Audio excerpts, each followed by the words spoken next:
Hello, my finest friends. It's me, Richard Keith Herring. Thank you for coming to my YouTube channel or my podcast channel, whichever it is. This is a retro of RHLSTP, available for the first time in full on YouTube, but repeat for you on audio.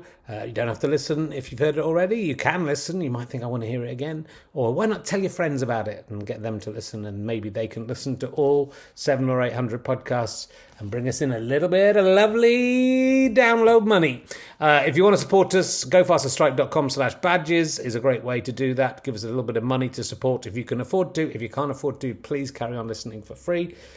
And or you can come and see us live. We are at the Edinburgh Fringe once again. I'm at stand 3 at 2 o'clock from July the 30th to August the 10th. We've got some fantastic guests coming up and more to put in. richardherring.com/RHLSTP. Who's my favourite I'm looking forward to? I can't pick favourites, but we've got some brilliant acts already confirmed and more to come. It's going to be the best possible guests we can get in Edinburgh, and of course they'll all come out for free as podcasts. They won't be filmed though. Don't think so. Or maybe they will be filmed actually. Chris was talking about maybe filming them. Don't listen to anything I say. Is the rule. It's the lesson to learn. You can follow me on Substack as well and get a daily blog. And if you want, you can pay on for that as well. But don't feel you have to. Oh, you don't. Oh, you don't feel like that. Okay. Thank you for listening and thank you for watching. And we'll be back next week with more. Ladies and gentlemen, welcome to the Leicester Square Theatre. Please welcome a man who's just talked to his wife. She's very keen to have an open relationship. Just immediately said that was fine. It's Richard Herring!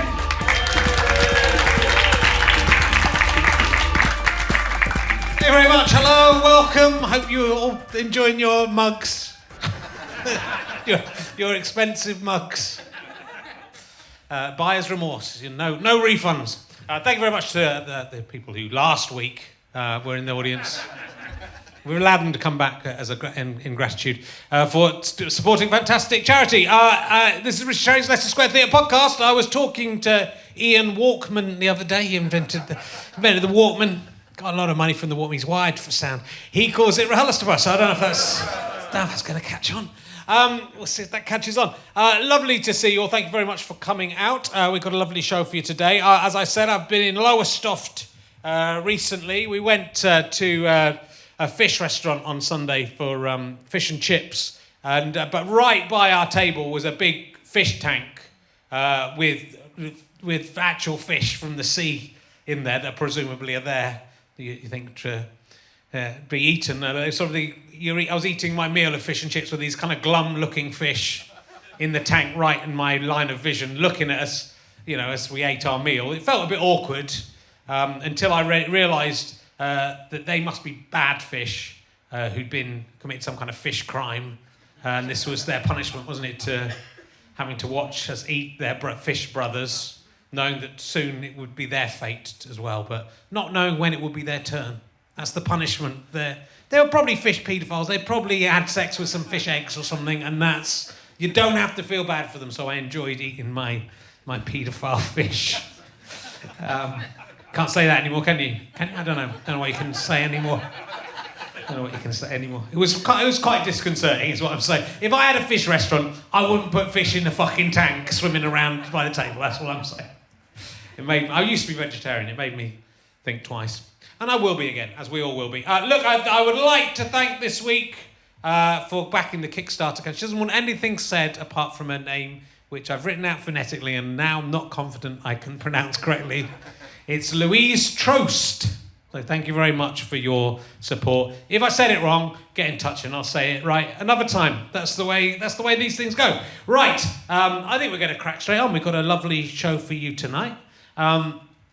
My guests this week are probably best known as Steve T and Pete Lazarus from Smell Investigations. That's why we're here. They're both in it. We're here, please welcome Freya Parker and Celeste Dring, a.k.a. Lazy Susan. Here they are. Come in. Welcome. Let me pour you some. Now, don't auction off our mugs. I can't. We haven't got so many mugs. I promise that, actually. Okay.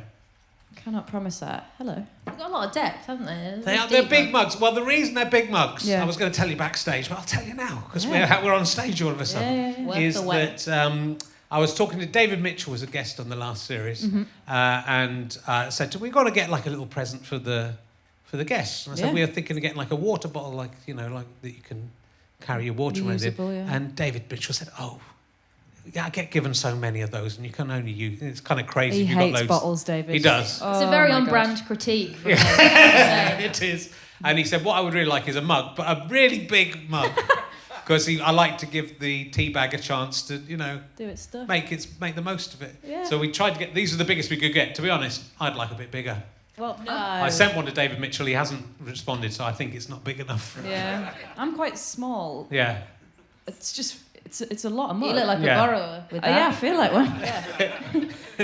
We did do that just to make you feel uncomfortable, just to make you feel self-conscious.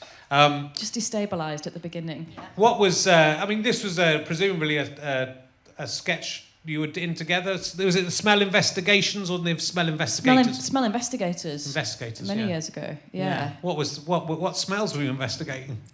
From what I read, and I can't believe this has come up. Yeah. I mean, I appreciate you getting straight to the heart of who we are. Yeah. We like to dress up as two men called Steve and Pete from Middlesbrough, and they just went around identifying smells. That was a sketch. We just went around Peckham. It is the title. It was like onions, a bin. Fucking hell, I don't know. It was not. It wasn't what you would call like a sort of, you know, watertight premise sketch. It was just some guys going around. Oh, and then you threw up in that Asda car park in the sketch. Oh, she gets so overwhelmed when she remembers what the smell is that you throw up sort of on me. Yeah. So really grounded stuff that I think we can all. Are they the same characters that are in the series? Yes. Yeah, they're old. Yeah. They're very old. Yeah. That's good. So are you from Middlesbrough? I'm from just outside of it. Because my family are all from Middlesbrough. Nice. We worked out when Bob Mortimer was on how close we lived to each other. We planned the route, but if you live outside of Middlesbrough, I can't go that far. Yeah, let's do it. I could do Roman Road. They lived in Clepston Avenue. Okay. Do you know where that is? No. It's near Roman Road. You know I know where Roman Road is. So if you get down to Roman Road, how do we yeah. get to your place from there? Actually, it is sort of technically the posh end, so you are going to need a car. Right. It is one bus an hour, and they do stop at 6. So. Okay. And you're from Wolverhampton. Yeah. Yes. I mean, these are two of the worst places in the United. I hope you don't mind me saying. I've toured the United Kingdom quite extensively. Yeah. And I can say it about Middlesbrough because my family are from there. I'm not really allowed to say it about Wolverhampton, but it is really shit. Mm-hmm. Yeah. You're gonna stand for that? Yeah. Yeah. Yeah. I mean, it feels like last time I drove into Wolverhampton, it felt like it was. It sort of been, or a nuclear strike had already happened. Yeah. It's, you know, it hasn't had a lot of investment. No, I think that's what I'm trying to say. Yeah. But I don't know. It's one of those things where now I don't live there anymore. I have a certain amount of affection for it. But obviously, growing up there, I did think it was really shit, and was praying to leave. They're lovely people, as are the people of Middlesbrough. And they have to be, because they live in such shitholes. They have to be nice. They've got to make it work. They've got to, can do chippy northern/Midlands attitude. Yeah. And the Slade Rooms is a great venue. I have played Middlesbrough, but only once, I think. Where would I have played? Town Hall. Yeah, it probably was the Town Hall. Yeah. That's it. Yeah. The Little Theatre in Middlesbrough? No, it wasn't. Maybe. I'd never play the Little Theatre, not me. Not with my Middlesbrough following. Yeah, so look, let's get the sort of boring stuff out of the way first. How did you two? Sorry, I'm just enjoying this. Look, maybe we need to deal with the fact that I've just sat back in the chair. There's a lot of depth in the mug, a lot of depth in the chairs. My feet don't touch the floor, okay? This is partly how you got together, right? Because I was stuck on a chair. You were stuck on a chair. Yeah, and your tiny legs sticking the police were like, "We're not coming out." Fire brigade didn't even pick up, and then she comes along, helps me down.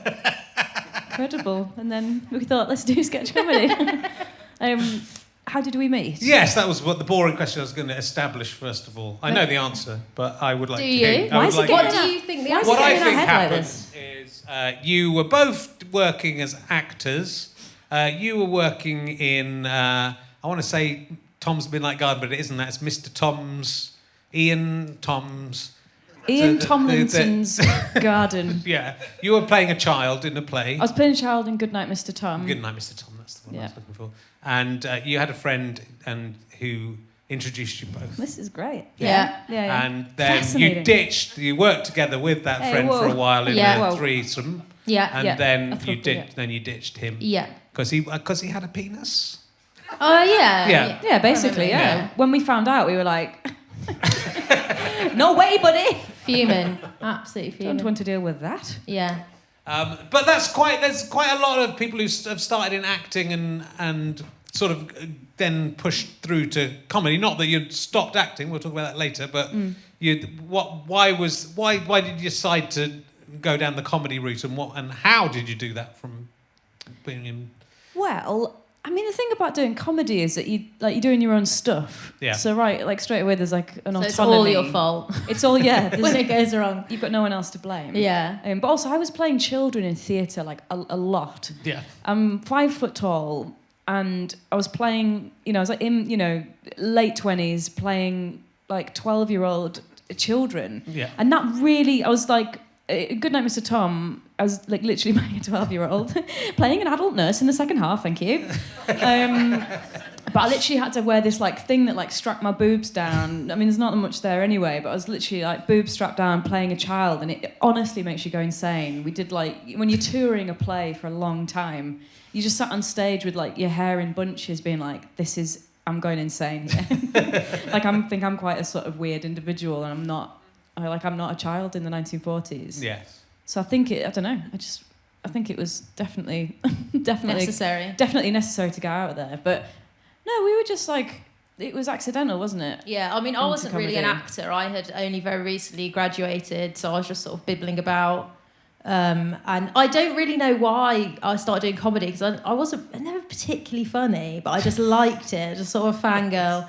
Annoyingly, like when I was 11, just like obsessed with The Office in a way that sort of completely eclipsed my personality, which was, barely burgeoning as it was. And so when I left uni, I just sort of thought, well, I've got a lot of feelings and I've got an inkling I might be special. I guess I should be, doing something creative. And comedy felt like, I don't know, I sort of, even though I found it a bit harrowing, particularly at the beginning, I sort of love that there's a pass or fail measure about it. It's like if you make people laugh, you pass. If you don't, it's failed. Yeah. So you can never sort of be, really indulgent, or it always feels useful in a way that maybe other things don't. So I just sort of thought, I don't know, I was just kind of drawn to it. But and then we met exactly as you said we did. And That's true. Maybe I should just answer all the questions. Yeah. See how we get on, and then you just interrupt. Yeah. If I go we'll go back there, eat some chocolate, and if we hear anything that sounds... There's snacks this week. If you wow. noticed the snacks. Yeah, I was in the dressing room alone for a little bit. There's a family-sized pack of mini cheddars. Yeah. There's 4 boxes of Pringles and a box of like miniature heroes. I know. It feels like I've never had snacks before. But we did it for you guys. Absolutely overwhelming. Why? What did you hear? We just it wasn't particularly. These girls love to eat. They love to. This is the first time we've done it. Yeah. But it wasn't really because of you. Oh. Just we thought we would do it. Ouch. But you're the first to benefit from actually. it. Yeah. And you can take any of that, anything that's not eaten at the end. Oh, it's all in the bag already, Richard. Don't you worry about it. It's just one of the perks of being on this podcast. Yeah. And what was the sketch? Yeah, you've come. I'm interested in sketch groups because I love sketches, right? And it's become sort of unfashionable. Yeah. Even when I was doing sketches, it had become unfashionable. Mm-hmm. But I really like deciding on names for sketch groups. Now, what was your the trio sketch group? No, we can't. No. What were you called? Because I saw it and then I've immediately forgotten what it was. But it was like a German. We all saw it, Richard. Yeah. Okay. Can you say it? Because I don't think I actually can. I want to know why. So imagine coming up with a name that's got an umlaut. A sort of character that you have to literally Google, copy and paste, because you can't write it with your own keyboard. Yeah. So stupid. So the name was Lebensmüde, which means tired of living in German, because Schadenfreude was taken. Oh my God, how embarrassing. And we did stick with it for like a year. So, and do you remember 3 people waved that through? Yeah, you know, you're like, what? Why didn't like none? And that's why he got binned, because I think we sort of secretly blamed him for the name. Did you do an Edinburgh show with that? Were you called that in Edinburgh? Yeah. We did like 45 minutes in a pub. Yeah. And there was a day when this German guy came up to us and he was like, "That's not funny." Do you know what that means? And we were like, "Yeah, tired of living." He's like, "No way, that's not cool." We were like, and then we were like 12:45 at the whatever pub it was called, Jekyll and Hyde. Jekyll and Hyde. He didn't come. Yeah. Wow. Because it's about Lazy Susan. If you Google Lazy Susan, you have to put Lazy Susan comedy. Yeah, it's not great. You get a lot of stuff about Lazy Susans. It's not great. I don't know what to tell you. Have you been speaking to my dad? Because anytime I call my dad, so I'm Celeste Dring and Freya Parker, and every time I speak, like apropos of nothing, I never even ask him for any feedback. Even if we're not talking about it, like, how you doing? He's like, I've been thinking, you need to call yourselves Dring and Parker. No one is going to remember Lazy Susan. And when I Google it, I can't find you. And I'm like, I know, but it's too late. It's too late now, Papa. But yeah, it's not really a conversation. It's a sort of monologue that he does at me. But I do have that on a bi-weekly basis with my What was your thinking behind Lazy Susan? It wasn't a lot of thinking behind it. I feel like did we literally like pick it out of a book? It was literally like, ooh. And it was just I think we were like, anything. Like a Womble would do it. That's how the Wombles chose their names. Yeah. And it's anything that's less embarrassing than Lab, because it'd be like, it's late in a bar, like it's Lebensmüde. With the bar was so low. It's an umlaut over the D. If you start with a really terrible name, then any name is better. Yeah. But I also think we talked it around for too long. You know, when you're fussy, and we didn't want to call ourselves a collection of animals, you know, because there's like there's sheep, there's goose, it's often the beast. It's a dumb thing to name yourself after a set of animals. And so we didn't want to do that. Well, I quite like this. It sounds disco like dogs, but I got voted down. Oh, you wanted? I forgot about disco dogs. I'm glad disco. That was not aged well either. Dog at a disco. It's very difficult though. We had this, I remember the various sketch groups we had, and the one we settled. We settled actually quite quickly in university. The sketch group we had was called the Seven Raymonds. The idea was like the two Ronnies, but it was 7 people who were all called Raymond who'd got together and decided to do a comedy group together. It's classic sketch logic there. But you always need to explain that to people, so it wasn't a great time. And in a bar going like, no, and then you know the two Ronnies, the two Ronnies, And then we had to come up with a name for that. We got an Edinburgh show quite late, and we had to come up with a name, and we went ages and ages on it, to the extent that we got to one. We came up with the potassium permanganate experience was our name, and we'd been going for so long that we all just went, yeah, it's brilliant, because we thought we can call it KMNO4, and it sounds like. It sounds like. What was the second word? Potassium. Potassium permanganate. I think there was a sketch where I'd used potassium permanganate as a punchline, so we thought, classic sketch. Having done a chemistry O level. And so then we thought we'll call it the potassium permanganate experience, and then you get to Edinburgh and go, what? No one can understand what's going on. The 7 Raymonds KMNO4, what the fuck is going on? Yeah, and even if someone enjoys your show, they're not going to be able to tell anyone about it. So it's very self-defeating. Yeah. So, and then I did a sketch show with Steve Coogan, Patrick Marber, Simon Munnery, Stuart Lee, and me. And we went, and then we decided to call it The Dumb Show, but lowercase The Dumb Show, DUM show. But I think that's because there was something similar. And then every time you say it, you've got to be like, and it's all in it's lowercase. There's no B on dumb. Yeah. And it's like the Dumb Show you would get in. Yeah. So it's difficult, isn't it? It's difficult to come up. It's really difficult. So I think Lazy Susan's pretty good. Yeah, it's not bad. At least it doesn't like hurt when you say it, like Lebensmüde did. No, and I think your surnames are not. I don't think calling yourself by your surnames would be a good idea. We'd never be able to decide on the order. Yeah. Yeah. Be like Parker. It would have to be alphabetical, but then I would win. Yeah. It'd be Dring and Parker. I'm not having that. No fucking way. No way. No way, mate.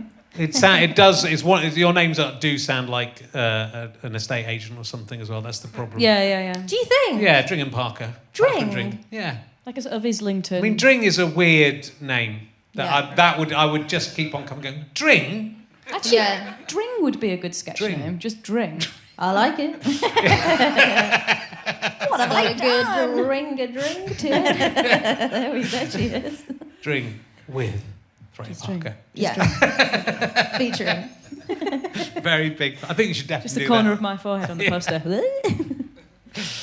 So you did Edinburgh. Yeah. Yeah. And then you did and then And then we did Edinburgh. did then we Edinburgh did- just as a duo. Yes. Yes. And so was it 2018 was sort of the big Yes. year that it broke through Yes. Uh-huh. with your show, which I don't need to tell you was called Forgive Me, Mother. Yeah. Yeah, doing quite well, all right, so far. In Yeah. which you took the Me Too movement and, you know, you It was gave me. it a comedic spin. Yeah, you know, Me Too, the absolute lolligeddon. Lol train. Get me aboard that lol train. Toot toot. But in that show, so what I'm interested about in this show is that you had a running joke. Was it you who had a stalker who you were scared was going to kill you? Yes. Were you not worried that by doing a joke about that you might get a stalker who would try to kill you? Well, I mean, that's, I think as a woman in any It's sort just- of prominent, well, just literally any prominent position, even however sort of mild or sort of, you're just always worried that a man's going to kill you, Yeah. sadly, today. And that's even as people who are like literally sort of sketch comedians with a little show in Edinburgh. Like, it happens. It's sort of bonkers, really. Yeah. But it's absurd because you like, you know, clearing up your wigs at the Fig and Bucket or whatever, being like, I hope one of those weird men at the bar isn't going to talk to me or whatever. Yeah, yeah. But yeah. But yeah, you do just have to sort of navigate all of that stuff. Yeah, I mean, I suppose by doing this, you're bringing that to the fore. And I know you've done. I mean, Yeah. even the recent BBC Three show. There's lots. I mean, what's interesting, I think, is there's it's not just men that you're doing sketches about. And there's very funny Yeah. sketches with women in it and about women's failings and foibles as well. But there's the sketch that got tweeted a lot from the first show is you doing a sort of 1980s workplace ring up if you've Yeah. got complaints about us, sort of. Yeah. Yeah, it was basically like a fake infomercial saying, like, you know, we're the people who are doing the show that you're watching, and if you hate it, like, you know, just tell us personally. Like, we really want to hear all of that feedback. You know, you want me to die? Oh, that's great. Thank you so much. I'm a slut. Thank you, sir. But we did get men just doing all of. They watched it, Yeah. and then they just sort of did it at us. So it just sort of kind of just goes. It's just a horrible circle. But they would have done it anyway, right? I think. Oh, is that, for you know, sure. So Yeah, like yeah. it's just it's. I mean, it's really interesting to hear, and I mean, it's great that it sort of is sort of coming out now that's that. But it is unbelievable that it's still Yeah, and I it's think still happening to it's that not, extent. It's not an easy subject to make funny, and I think, you know, we never want to do anything that seems worthy, or because a lot of our audience or people watching our stuff are really nice Yes. people. You know, any men watching our show, you know, most of them are just really nice people. So you don't want to be like, you are. So you want to be like sort of, Thanks for watching, assholes. yeah.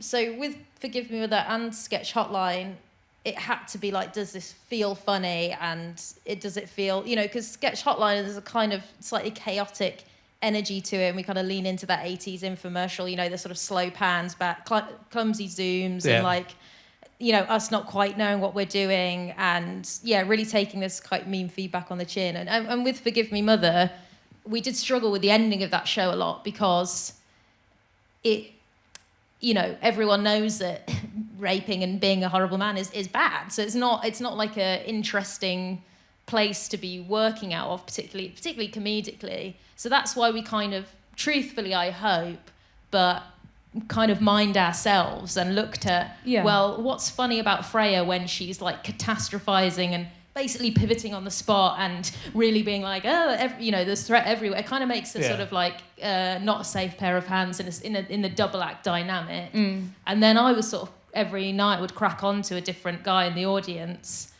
So it was sort of a predator-prey thing, and a sort of like, you know, I'm basically, you know, drawing a guy in while she's trying to sort of push them away. So it was about really our dynamic and the way that we brought things upon ourselves. Sure. And I think that's how it managed to, you know, some people wouldn't agree, but be the right side of funny rather than. But that's that's definitely true. It's great to sort of see someone taking it head on, but also in a funny way. I think that's so important. Skill as well. I think it's kind of easy to sort of not easy, but it's you can lecture.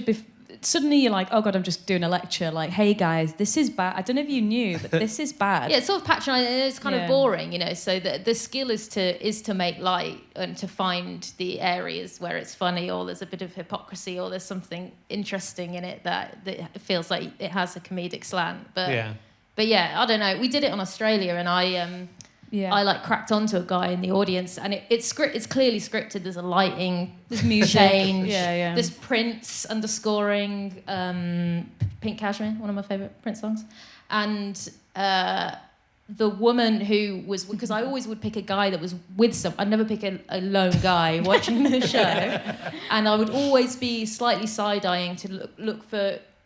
And this says a lot about my ego, but look for who's like laughing a lot and seems to be getting the show, and looks like they'd be reluctant. You never want the person who's like got a hockey mask on in the front row being like, fool me once. So I always pick a friendly looking guy that's with people, and this guy was with his girlfriend, and I was talking to him, and she thought it was real and stood up and said, "How about you go fuck yourself?" And it had never happened in like 100 shows. Like, it had never happened. And she had a handbag on. Yeah, it was wild. Yeah. So women can be thick and bad too, and that's the moral of that story. But it's great to see a sketch show back. Weirdly, like the day or the week that your series started, because I love sketch shows, and I think they're really important. And they don't really happen anymore. I think they're a great way to, especially new comics, especially. Yeah, nurture new talent. Nurture new talent, but also ideas, because, you don't know what's going to work. And we had Jamie Dimitri on the other day, and, he was saying the same thing, that, if you're coming up with a character, you can't just write a sitcom about a character necessarily straight away. But, I saw Emily Atack had a stand-up and sketch show, and I was thinking, is that the only sketch show on, and then there was yours as well, but like it sort of seems insane that comics aren't being given, and I love Emily, and I think she's great, but she's come from a sort of different direction to be given her own stand-up and sketch show, and yet stand-ups aren't being given these shows. Yeah. So it's kind of it's well done for getting a show. Thank you. But there's it seems to be like it's weird there aren't any male sketch shows, right? So that in a way. That I can think of, in a way, that's. It's not bad because there's so many historically, but there's Famalam, which is not male. Yes. That's I think that's the only other big British sketch show in terms of on TV. Yeah. I think. Because there's a lot of people doing sketches in Edinburgh, right? There's a lot of sketch groups. There's so much sketch in Edinburgh, and it's sort of weird that it's. And also, it's across. not unfashionable in America. No. So it is sort of just here that it's died a little bit. I mean, I would say that we're quite. Not odd, but I guess we are sort of somewhere between sketch and character. Yeah. So we are quite different from like what you say would be a more typically male, often more premise-based, or more like Cowards or something like that is the most recent, maybe all-male TV sketch show I can think of. Tim Key and Tom Basden. I mean a few because they've tried. They don't really give anything a go. Like. We Are Clang very briefly got a sketch show, and the Matt Crosby and all that guy, those guys got a sketch show, but only like a pilot or a very short series or whatever. And I think it's. I don't know. I don't know the answer. I do think it's obviously the medium that has been most usurped by online content. Yeah. If you want to watch a funny sketch or whatever, you go online, you look at your favourite comedians or people that retweet good stuff. And so I suppose that audience demand is not as clear, or they don't need TV to be produced in that way. It's the attention span, isn't it? I think often like you watch like one sort of funny little thing online and you're never like, give me 30 more. Yeah. It's simultaneous, like, give me one after the other. So I think... I do think it's a shame because it's unsustainable, I think. Well, maybe that's too broad a statement, but... It's not that sustainable to make online content for free or have a buy me a coffee or whatever. You do think if these a lot of online comedians that are making their own sketches online, if they got together in a room and got to write and be produced properly and stuff, it could make something really exciting, you know. So it's a massive shame, and I don't really understand it, because I don't think it's that risky really, and it's expensive to produce, obviously. Sketches, multiple location, multiple setups, costume change, whereas, you know, reality panel is a lot cheaper to produce. Yeah. So anyway, I'm not trying to convince you. I'm just sort of, I know, but it's sort of. I mean, there's so much great comedy talent. There's so much stuff coming through Edinburgh, and there's so many people trying to be. Yeah. I sort of, you know, even just from a stand-up saying you can do some stand-up, and then just chuck a couple of sketches in. There's nothing like that, you know. Which is, I think Sarah Millican sort of had something approaching that, but it was still sort of almost a game show as well, and you know, it seems so weird to me. But I think, and it does, your stuff, I think, if you home produced it, it needs to be on TV. I agree, you know what I mean? Which is it's almost, because we're so used to seeing people doing like no budget sketches that it's sort of weird. It feels like a huge budget watching your show. And it's a sort of different. And it was not. Some of the actors were in our own clothes. I think it is just a different medium as well, and I think you've got to lean into the fact that it can look slightly more sort of cinematic than like someone with their phone at home. But I think that has almost become like a subgenre now, and people respond to things so quickly that I think, you know, there would have been no point in us doing like a satirical sketch, because it's already, someone is literally done it within like half an hour, and it's excellent, and it's got like 1 million views. So then we'd wheel on like 8 months later being like, God, the Oscars, am I right? And people would be like, what are you talking about? We try and do zeitgeist but not topical. Yeah. Well, it's really interesting stuff, because I mean, like, some of it starts from quite a small premise, like a fly being in the room being annoying, and then goes off somewhere surreal. And some of it's like, I like the Hot Nuns is just great because it looks like it's going to be like running characters, and it's just a really lightning joke. Yeah. But it's great. That's the thing when you've got no budget as well. You want to do all these like 30-second quick fun sketches, and they're like, can you be 3 minutes and in a flat? Just to make it go a bit further. So we didn't, there were like sketches that we had to drop that were like that basically, because there was couldn't afford to shoot them. But I'd love to, I sort of feel like with the French actor, the woman in a French film written by a man. Yeah. I'd quite like to see a featured film-length version of that sketch. I really feel I could watch that forever. Yeah. So I hope you'll do that. I hope for the right reasons. I think because it's very funny. Yeah. But that was filmed in Wolverhampton. But it would sustain though. I think like the character you play is sort of so cute. You sort of feel sorry for this guy. Like it comes to me so He's easily. so close to the surface. Yeah, it's absolutely devastating, really, how easy that guy is to play. Literally don't have to try at all. Just put a fake beard and then here he is. Yeah, that's nice. That's very nice. Well, there's a lot you have to come to terms with when you like watch yourself play a man. You're wow. Like when you play Thomas and when I play Pete, I look like my dad in the 80s, and it's not good. I showed my boyfriend, and I don't think we've recovered. So I can just see there's a hesitation in his eyes now that was not there before. Is it fun playing? Because you do quite a lot of male characters. Is there a fun element in that for you? I suppose it's freeing not to have to be concerned with how you look at all. Like I think you know, with being raised a girl and all that stuff, it's not to keep drawing it back to this, but I think you don't quite realise how much you're sometimes trying to appear a certain way all the time, or you know. I don't know. So there's something very freeing about just playing a bloke and being like, yeah, it's completely permissible to look really unattractive, and that's fine, you know. And I think we've always done like drag, haven't we, in all of our shows? But I think we've never. I think we weirdly were just like, oh, they're just like a funny character, and they just happen to be a dude. I think it was never like, men are hilarious. I wonder what it would be like if we saw them on stage. It was always just like, oh yeah, it's Steve and Pete. I don't know. We just sort of wrote them, and then there was no one else to play them. So it's like, we'll do it. Good. Let me ask you an emergency question. We'll come back. It's really fascinating. It's you know, that's all right, mate. What's an emergency question? I'm going to ask you an emergency question. This is just my stupid questions. So don't worry. If you could go into a chrysalis and emerge as anything you wanted, what would you transform into? It can be absolutely anything. It can be you has changed, or it can be someone else, or it can be anything. What would you like to be? I mean, oh gosh. because I want to. I mean,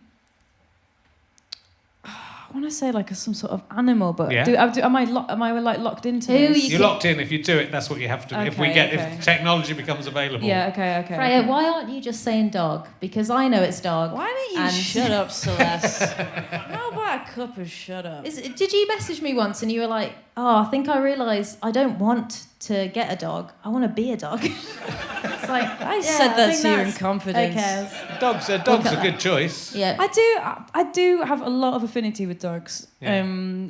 Possibly too much. Okay. I just like a plucky dog. Okay. So maybe just. But liking a plucky dog and wanting to be a plucky dog are two different things. Yeah. I think what I'll say is I'll pencil dog. Okay. And I'll give it a bit more thought. And then as soon as the technology is confirmed, then I'll give you my final answer. But for now, I think a dog, a bit like Tintin's dog. Yeah. Snowy. In fact, I'll just say Snowy. Yeah, Snowy's good. Have you got anything you'd like to change into? I'd just like to be some kind of athlete, maybe. Yeah. You know,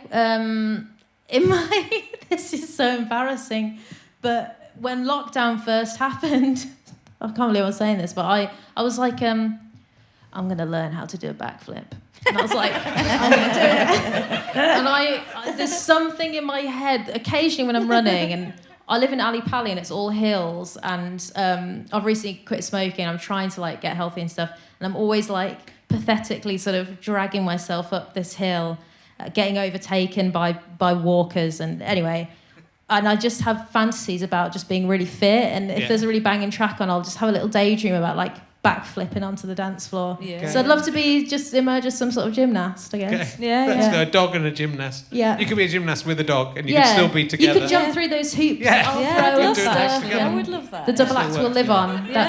That's nice to know, isn't it? So you're pretty close. I mean, like with double acts, it can go one of two ways. Yes. Well, for me, it's tell us. Yeah. Okay. For mine, it's gone quite badly. Yeah. You two. I mean, you shared rooms like when you were staying in Edinburgh. You like shared a room. Yeah, we couldn't afford the rent. Money, so extortionate there that we paid had to share. £700 each to share that room. Yeah. It's literally like, "Good morning, Bert." Hello. I talk in my sleep as well. Yeah, and I remember like waking up with the light on and Celeste just looking at me, but waking myself up talking, and just, I don't know, just a look of fear in your face, and then maybe sort of being like, "Oh, I'm sorry, I'm so sorry," like 2 a.m.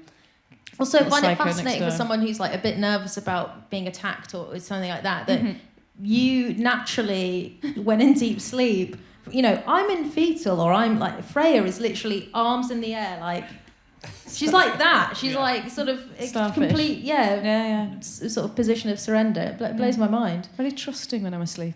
But yes, we are very close. Yeah. We actually haven't gigged for a long time because I find it very stressful. Right. And there's been lockdown, so I've had my sort of opportunity to. It's a bit like, you know, a big skipping rope on the playground, and if you just hesitate for a bit too long, you're like, "Oh, I'm never going to get in now." Yeah. So I've slightly left it a while. So we probably don't spend as much time together as we did when we were gigging, but we are writing all the time. True. Yeah. But I think when you're gigging, particularly like doing sketch, it is like doing like a play. Yeah. And you've just got to rehearse. Well, particularly when no one laughs. Yeah. You just got to rehearse just so much. So like when you're doing Edinburgh, we'd literally be doing like 16-hour days. Yeah. Which, thinking about it now, like, I can't. That must have been very inefficient. But it's inefficient. also just slower, the process, because you kind of both got to be on board with whatever you're doing. So stand-up can adapt a lot quicker. You know, if you had an idea on the way on the tube, you can just knock it out, blah, blah, blah. And, you know, that's fine to an extent. But if you're both doing that, it's just chaos. Yeah. So I think even to just get on the same page takes a lot of time. I think that's also why sketch acts don't tend to survive as long, particularly doing Edinburghs and then, you know. I think as well because there's like no money in it. Yeah. So I think that's another like massive reason why you can't sort of get a group of like 4 people together to not earn any money but spend all your time doing this like. Yeah, it's tough. I mean, I think that is really tough. I mean, the only good thing about it is if you're dividing an Edinburgh debt between 4 people, that's better than just having one person. But that is still, it's still not great. But it is the you know, you are reliant on, but it's finding that, and obviously you've got this empathy and a similar sense of humour, and because it's the style of it is you know, which I love with any comedy and I say this all the time, but any comedy that you end up really loving, it takes you a little moment to adjust your brain to get into it. And it's your stuff isn't really like anybody else's, I don't think. You know what I mean? I can't say, well, I can see where you've got that idea from. I can see that, you've come in with your own sensibility, and it's really great, and the characters are great. But you've obviously got there together, right? I would say so, because we are on the same page in a lot of ways, but I would also say we're quite different. Yeah. And so I think that when that happens, if you can harness it in the right way, you can produce something that's greater than the sum of your parts, something that you couldn't produce alone. I think it's weird because often the things that do create tension and do make it quite challenging to work with each other, annoyingly, like they are also the things that will help you to produce good work. Yeah. So I think sometimes we've sort of, especially after Edinburgh, we'll have like a debrief, and it's awful. Yes. We have the terrible debrief. Yeah. But then you're like, but the work's really good, and we do make each other laugh. But you can often just you get in your own way, and you can get in each other's way. So it's just this constant sort of learning how to kind of negotiate and learning sort of, picking your battles, I think, with this stuff. Yeah. And you do a lot of stuff separately, right, as well, right? Which I think is quite. It makes a big difference, and I think it's a pleasure, hopefully, to come back together. But also you can do your own stuff. Do you know what? And we're out of the hairiest bit as well now, because the bit where it's hard is when you've been doing it for a few years, but you're not really successful enough to make a living. So you're both sort of doing your crap day jobs that make you feel a little bit crap. Yeah. So you're a bit burnt out, a bit tired, and then you're going to gig, a small gig that'll be nice for not very much money, and then it doesn't maybe go brilliant, or you're just doing long hours until it starts to click enough that you're like, we can relax a little bit now. We don't have to be we don't have to be trying to do these other jobs so much. What kind of jobs were you doing? Well, now I feel like an arsehole because all I did was a bit of tutoring, so it really wasn't that hard. But down the mines. Yes, I was tutoring down mine. But yeah, I did tutoring. I also did I looked after posh old people. Yeah. Only posh old people. Any non-posh people. So it's basically an overpriced. Well, it could only be really richer families that could afford it because it was. And I don't know how this was allowed, and I don't know if the company still exists because I was not vetted. I had no training, and I was just going around to old people who lived alone, being like, hello, Mrs. Gent, and I read to a woman who was going blind for a few years. And she made you sit in the sun, and you got burned. Do you remember? No. I remember you because you were sunburned on one side of your face, and you were like, "Can I just go and put some sun cream on?" And she was like, "No."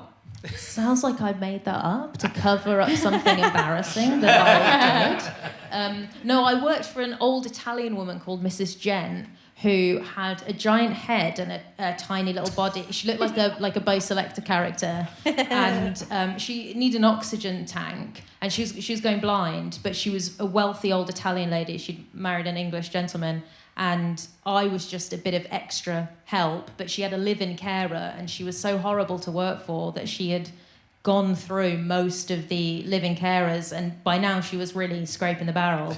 And the woman that was working for her was a Russian woman who was nearly as old as her. She must have been in her mid-60s to early 70s. Anyway, there was just this surreal moment where they were having an argument, and Mrs. Gent wanted the old Russian lady to vacuum, and she was like, "I want vacuum, I have my break." I shouldn't be doing the accent. Why am I doing that?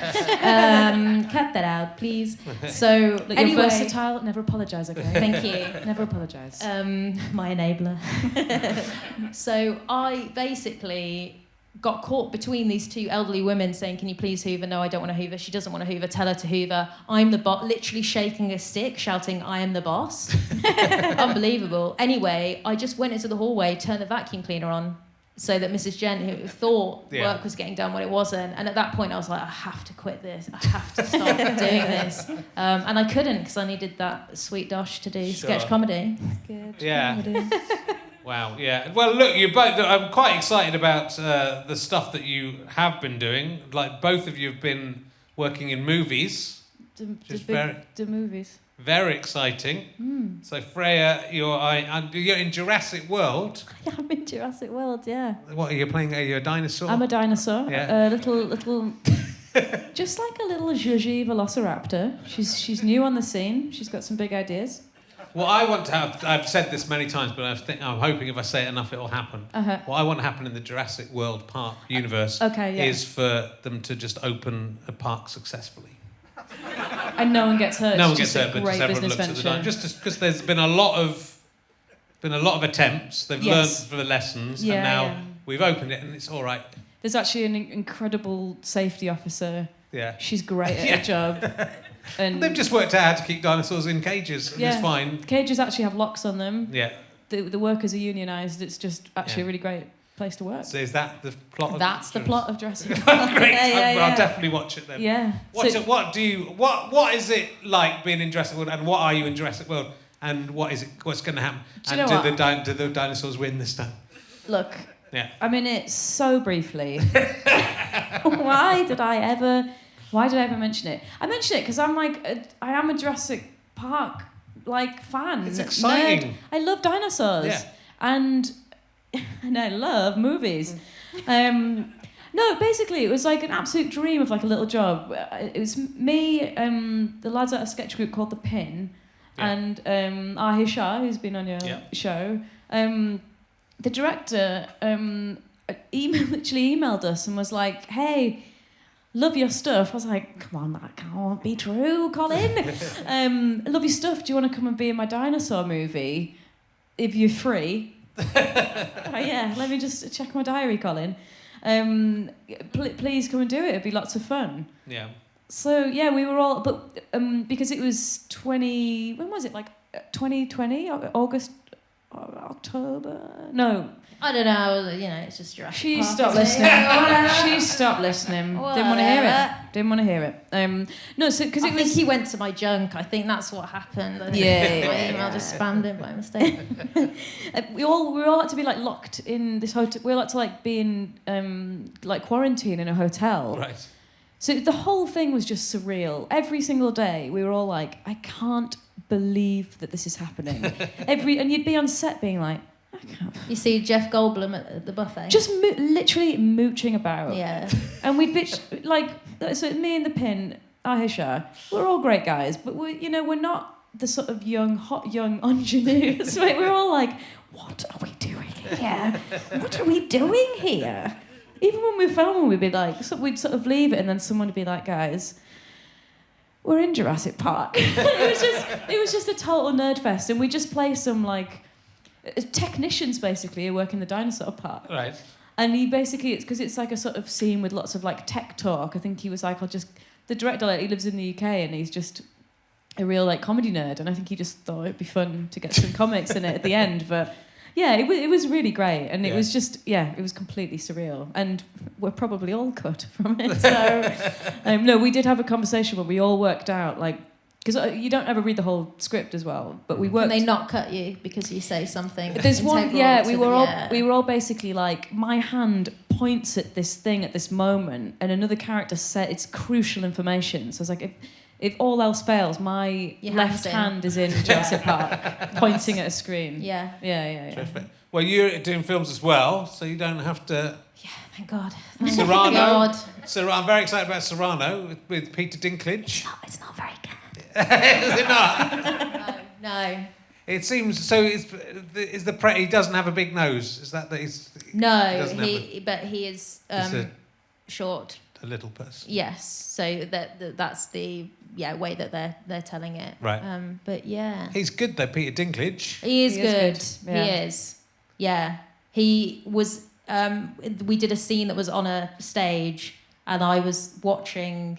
Like a lady at the theatre watching the show, or whatever, and he has to do this big sword fight, and every time he had to start the sword fight, he basically had to turn and face me. And I didn't know whether to look at him or not, because he was sort of looking very intently my way. So I would look around and then looked a bit, and then I was like, I'm just going to look at him, I guess, because I'm being weird. So I looked at him, and then he was like, sorry, she put me off. She's looking at me. And then I was like, oh, no. Oh, I'm sorry, Peter. Because there's this weird thing when it's a big actor, you sort of, I go too far the other way where I don't want to be try-hard and annoying, so I'm almost rude. Because I'm I don't want to give you the impression that I'm cloying for your... Or being hey, I'm in a sketch comedy. So I just don't... I'm just Peter, almost... do you like sketch comedy? Yeah. But you're in the trailer, which I love. Am I? In the background. Oh, yeah. I love it. Yeah, but I basically, because I was in the background of this shot, I thought it would be a day shoot, tops, and they were talking about taking me out to Sicily for 3 weeks. This was during the pandemic. So I thought, great, I'll do 1 or 2 days shooting, spread out. The rest of the time I'll be in Sicily, maybe I'll get some writing done, learn to do a backflip, that sort of thing.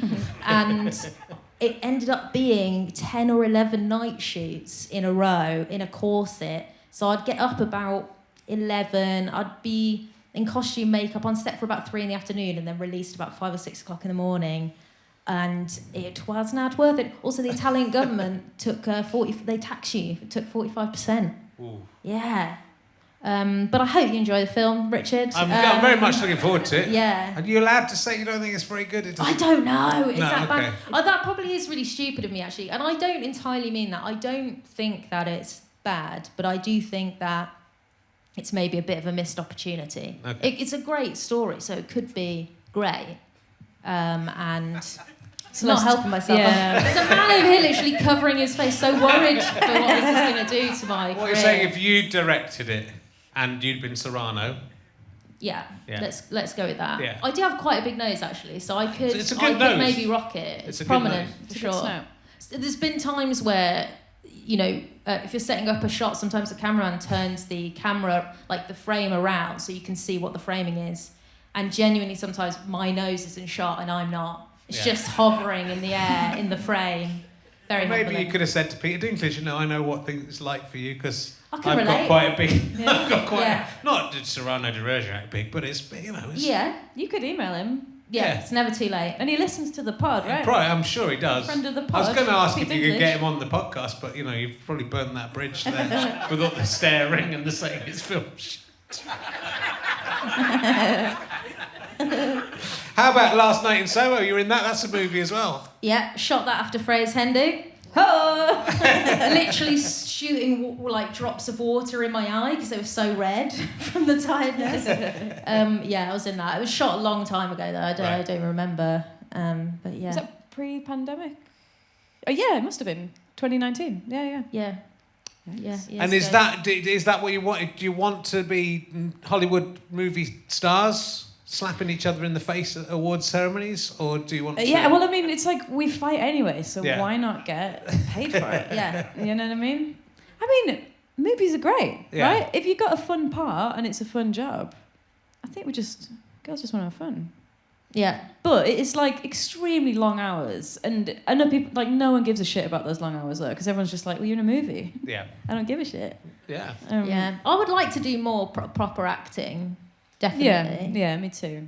Yeah. And do you think that... So if it was a choice between doing comedy and acting, would you go with that? I mean, you can still do comedy in acting, but would you go for acting? And Do you mean what? No writing anymore? Yeah, Or- no writing, no. Let's say no sketch comedy, and no writing sketch comedy. I'm trying to break the two of you up. Yeah. Yeah, I can sense that actually. Yeah. Sort of the vibes sort of change suddenly. I think it's like it's a bit like if you're a writer performer, if you do loads of writing, you're like, I just want to perform, and then it just is vice versa. You're like, I just want to write. So I feel like you'd probably do drama for ages and then be like, I just want to be in something where can just be a little dickhead and it's just really fun. Yeah. But I mean, it's not really a problem for me at the minute to have to make that decision. It's sort of whether you feel, because I like doing a bit of acting, but I get quite bored quite quickly of acting. Yeah. So I'd like to do that where I was in for a day or whatever. But I'd see myself as a comedian. I think I definitely, because I do stand-up and I do improv as well, so Yeah. I like love doing live stuff. I think if I could never do that again, like I found not doing that over the pandemic just so, I mean, obviously not the hardest thing that was happening over the last 2 years, but it's a real, it's sort of in you, isn't it, if you want to be a dickhead in front of people, I think. Yeah. So... I think I'd go more actor-writer is what I would like to be. Yeah. I think I do sketch and I enjoy it, but I don't. So this is where it ends. Yeah. Wow. But yeah, I mean, I like doing sketch comedy, but I find comedy quite pressured, or I worry that I'm not good enough at it sometimes. Whereas acting and That's stuff, crazy. I feel I feel more confident, or like I am more assured of my skills. But it's like you said that, you know, with comedy you do know, like do know whether it's working or not, and even if it's, you know, if it's a small audience, you can tell from the atmosphere, even if it's not like lots of lols. Yeah. You can tell that they're enjoying it or they're not enjoying it, and you can know it's you get you're assessed every single day, every working day, and so you know how things are going. Yeah. So I mean, I think that, you know, to be, you know that you're good at it because you've done it and it's worked. Thank you. Good. You are. Can't believe I drove the conversation there. You're very good. Well, it's I don't know what. With TV, I don't know how much people watch, you know, and it's BBC Three, right? So they've relaunched BBC Three, which is great, which is a really good thing. Yeah. But I don't know what that kind of, the viewing figures of that are. If you noticed any, since it's been on TV, have you been recognised in the street more, or is it? I only have once, and it was like, you have to, when you're an actor, you have to have like pictures taken, headshots, so when people are looking for, trying to get you jobs, that you got a nice posh picture. And I was having some taken on the towpath in Camden about 2 weeks ago, and this guy went by on a bike. He went, "I enjoyed your show," but it was very disarming. Yeah. Because he didn't stop. He just like. But that's good though. Oh, I much prefer that than a sort of. The best. He tried to drag me in the canal and was like, "I loved it." If I was riding a bike and tried to yell a comment to someone, I'd definitely accidentally steer it in the canal. I wouldn't be cool enough to pull that off. Yeah, it'd be tragic. Yeah. Yeah. But there's a good, you know, you got a good cast of like all your generation of comedians in this show as well, which is nice. So you spot people, you know, John Kent is a very funny sketch. I'm obsessed with him. He's so good. And he's one of our favourite like live acts as well. Yeah, we would just if you'd be on a bill with him, he's just like, it's magical. He's just so good. So we were really, really thrilled that he and James Acaster, you assault James Acaster. You assault him, don't you? Yeah.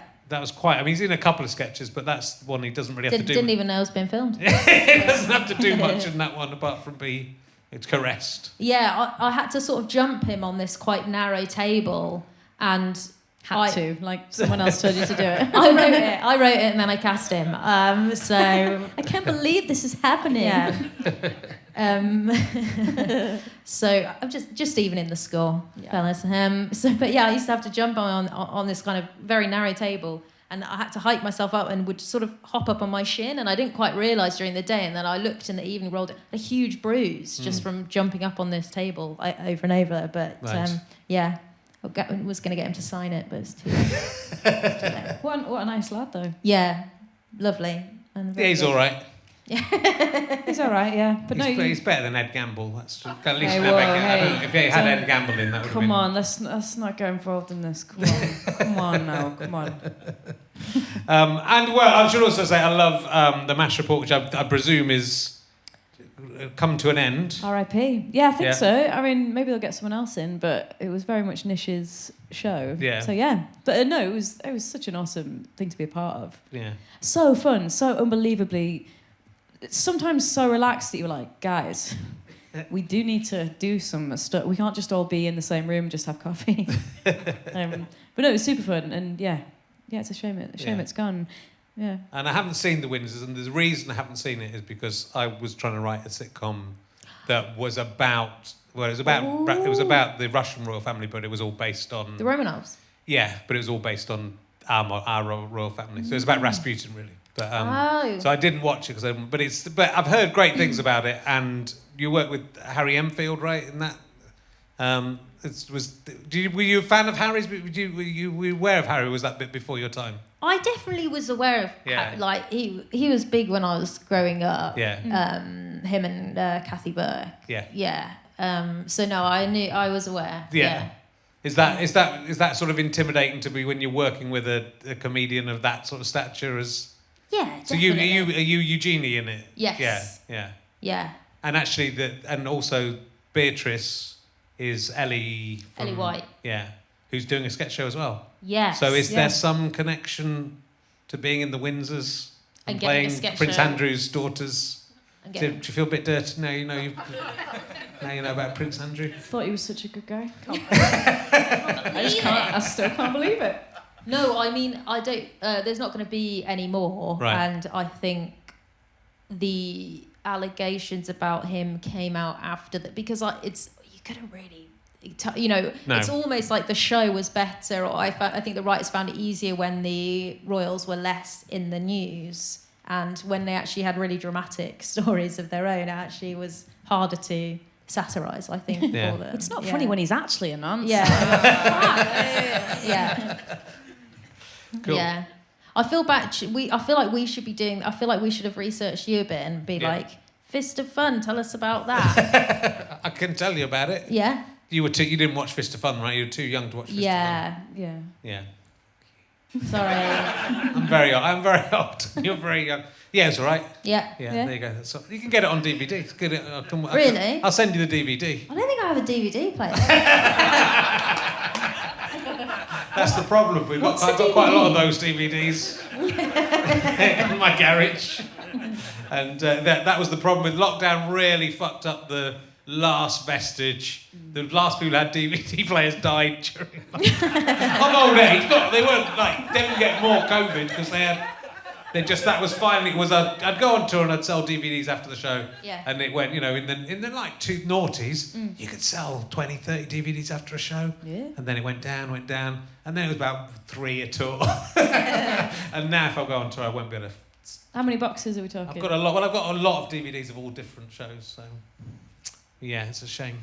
I might give them away. You can use them, hang them up, just scare birds away and stuff. Yeah. So, Coasters. yeah, coasters. There's all sorts of. Sort of rectangular frisbee. Yeah, it's good. I mean about the case, not the DVDs, obviously. Circular. Yeah. No, you should watch Fist of Fun because I think it would help you with your sketch writing. Probably. We are looking for a mentor. Yeah, maybe not. Maybe don't look at Fist of Fun. Well, let me just check if there was anything else I really wanted to ask you about. I think I've done everything. Oh, I tell you what, I really enjoyed the East Coast listening post I was listening to today. Thank you. Which when did you make that? So that was sort of a parody of This American Life. Yeah. Oh my God, when did we do it? 2015? 16? 2016. So that 2016. predated the kind of the success, the Edinburgh show, the 2018 Edinburgh show. Yeah, very interesting. It's good because it really captures the sound of those things. Well, it just does sound like a real one. Yeah, I think it's a slight parody of This American Life and those types of podcasts, but it's also, like all parodies, a bit of a love letter to it as well. Yeah, because we were just obsessed with This American Life, and we did ask Ira Glass if he wanted to do a fake advert on the show. I haven't heard back from him yet. Still waiting for the com. Yeah. Apparently, Ira Glass. Do you guys know who Ira Glass is? Yeah. No. Okay. I want to hear it. No, just didn't he get his flat was he got investigated because his flat was so dirty that his neighbours complained. And he's a I was going weird to say the dirty council, guy. but that's not what it's called in America. But you know what I mean? Someone had to The get involved FBI? and come round and check. Yeah, the feds, the goddamn feds. Oh my God.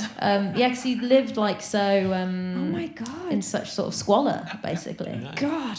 And he's there going hey, I'm Mary Glad. I'm great. He's sat there with a pristine copy of the New Yorker, and he got his rat-infested. Wow. Yeah.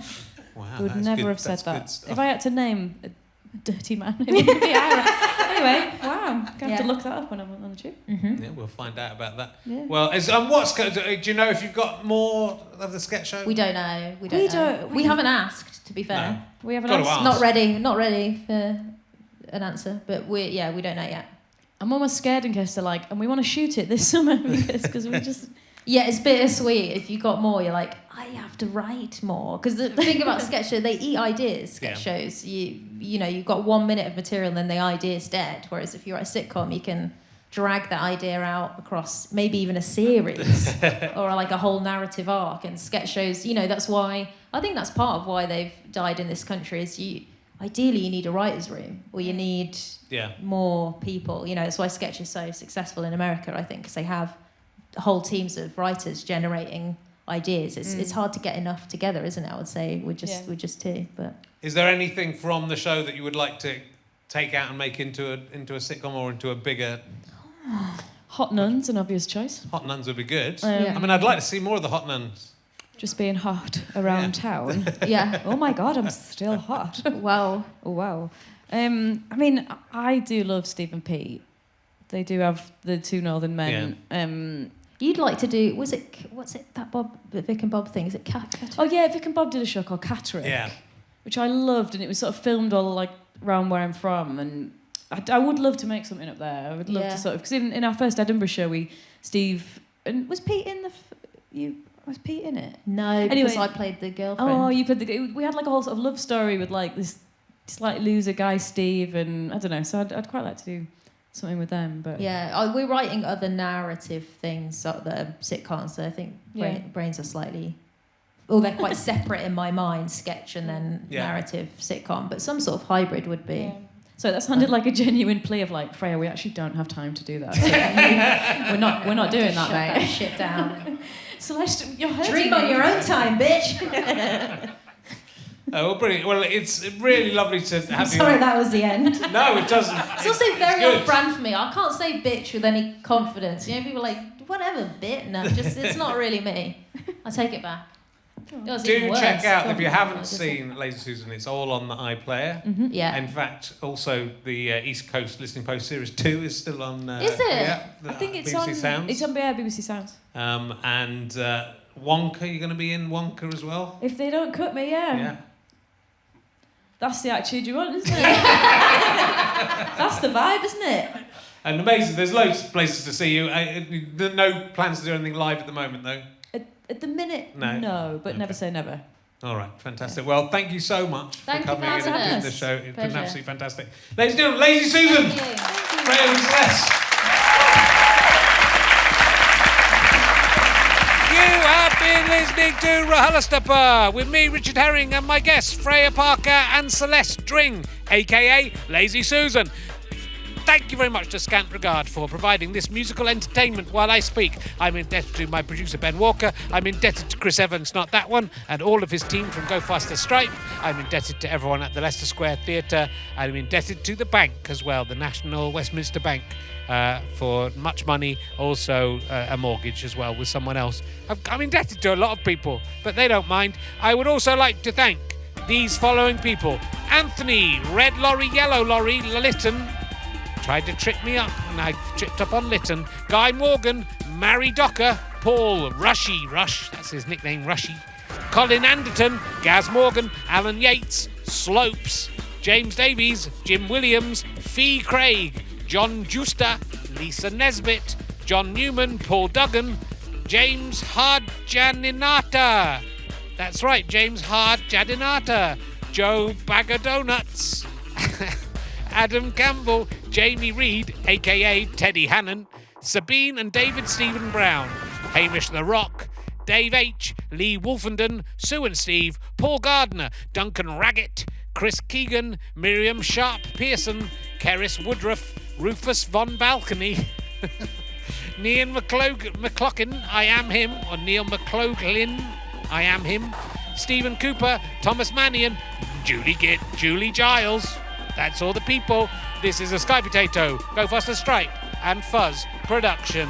Please head to richardherring.com/gigs to see if we're doing any more RHLSTP gigs near to you, and then come and watch those gigs, because that helps us very much.